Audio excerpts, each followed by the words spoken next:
All right, now check this out. I have to move the paneling aside so that I can do pull-ups.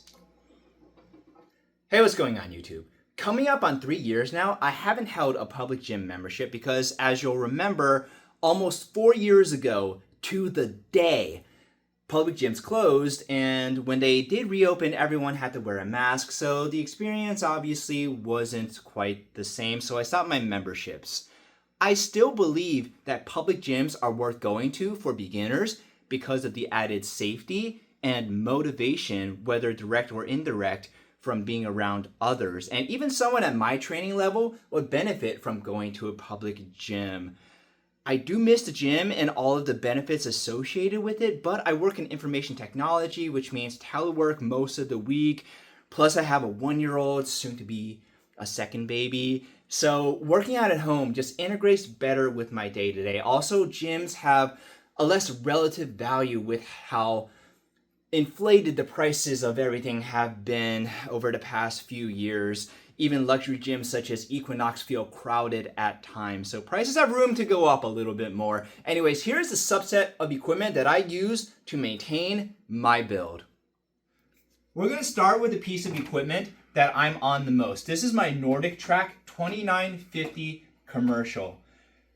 Anyone that says doing too much cardio can inhibit muscle gain doesn't know what they're talking about. So it folds neatly, and there are hydraulics to put it down so you can get it out of the way to make more room in your basement.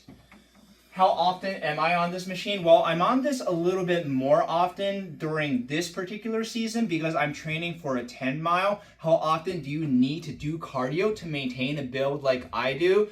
Varies from person to person. Like I mentioned, doing too much cardio isn't necessarily going to inhibit your gains.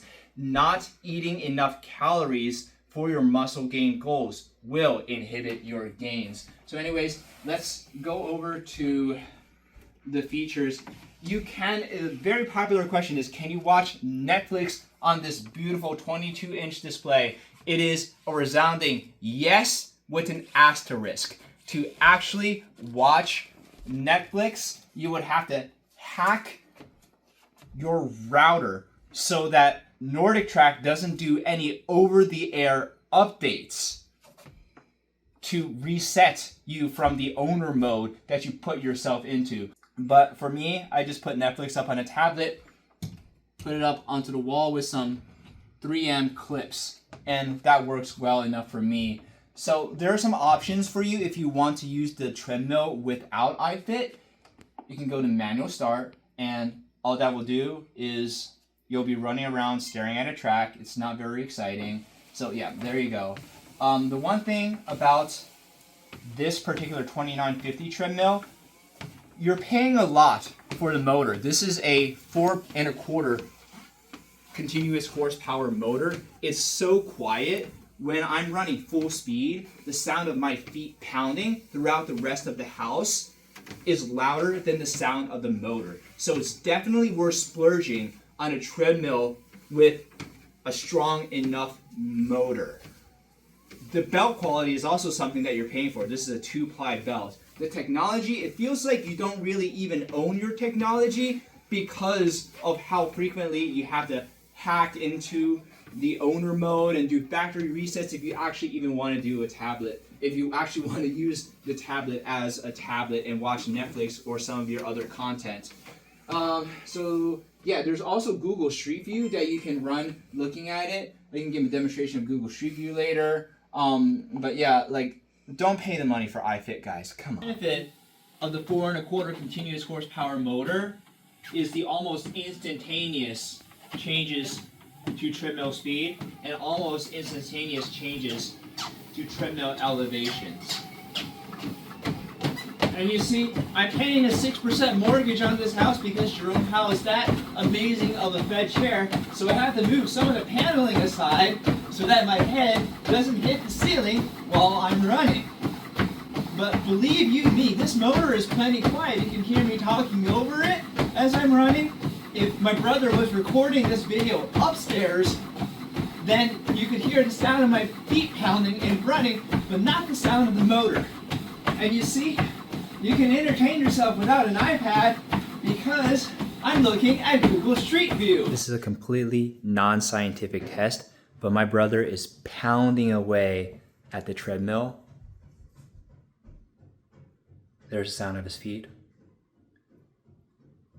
No motor sound. I also have a bottle of BioFreeze and Deep Blue. I do feel like these effects are placebo, but screw it. If placebo feels good for you and it's not harmful, go ahead and do it as much as you want. What other features of this treadmill are there? There's also this, where if you disable the flex deck,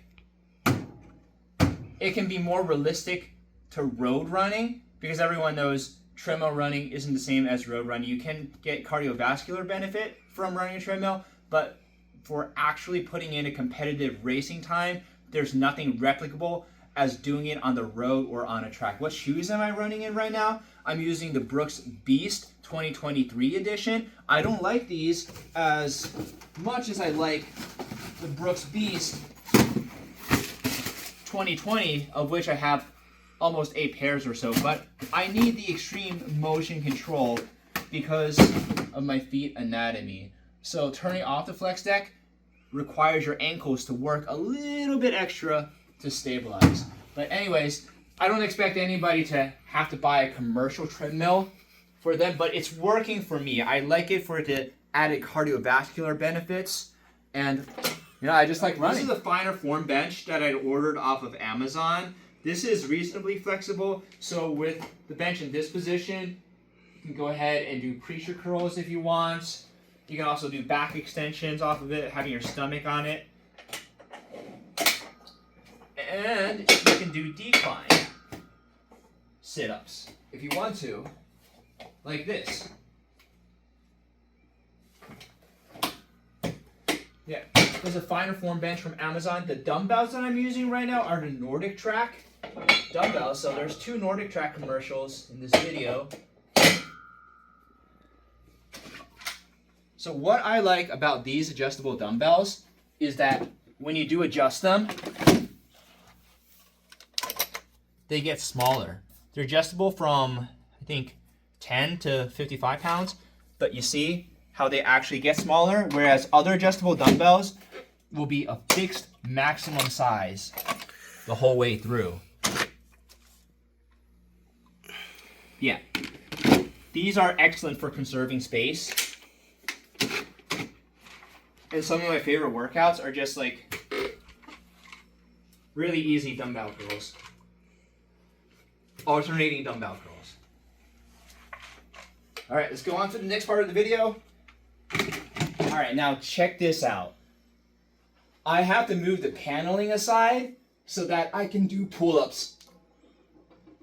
And my head doesn't hit the ceiling. Because we live in a split-level house cut into the side of a hill. Our house has 5 distinct elevations, so the basement ceiling can be a little bit low. So I have to move the paneling aside so that my head can clear. Anyways, this is a pulley system / cage that we got from Costco. It's reasonably affordable when we got it. Sometimes I use a weighted 511 belt or 511 vest when doing these pull-ups. Nice pulley system. Adjustable here. Like that. Stacks of weights. A very straightforward machine. And one of my favorite tricep exercises to do is tricep rope push down with drop set. So you guys can keep an eye out for a video on some of my favorite arm workouts that I can use with this machine later. But anyways, that's pretty straightforward for this machine. What else does it come with? Comes with this bar as well that you can attach. So this cage also comes with a bench.